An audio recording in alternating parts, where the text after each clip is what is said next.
Good morning, everybody. My name is Kartik, one of the co-founders of ETHGlobal, and I want to welcome all of you to Pragma.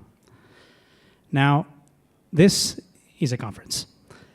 This is an event by ETHGlobal, and we're doing a lot of things here this weekend, and want to start everything off with telling you about what's happening in the world of crypto with Pragma, and then we're going to jump into the hackathon tomorrow, which takes over the next 3 days for all of us here, and we're going to see amazing things being built by a lot of amazing developers. And we do this, which is hackathons and conferences all across the world, both in person and async. But today is about focusing on things that we can do to help more people get in the space who are not necessarily all builders. Every Solidity developer knows that every contract starts with the word Pragma.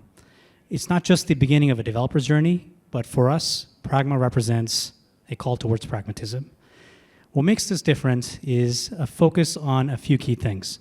Our goal here is to bring this to a much, much wider audience and tell you about what's in the mind of all the founders and all the builders in this space. How are they thinking about the future? How do they think about applications, getting to more mainstream adoption? And to kind of make that very streamlined, we keep everything to a single day, single track event. That means there's no multiple stages going on. You don't have to pick and choose between a couple of things. Everything that's going to happen here is going to be in this room.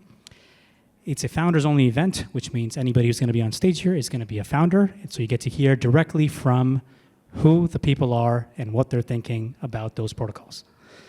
And our focus is very much on the future. We're going to obviously learn a lot from our past. We're going to talk about and reflect on a lot of things that we've seen happen, whether it's in this space or the history of that project itself. But we want to think about and talk about what we can do from those experiences and share some insight with all of you. And this is going to be mostly non-technical, which means that every now and then you may hear a couple of concepts that may be too specific or an acronym that you may not be aware of. But we're going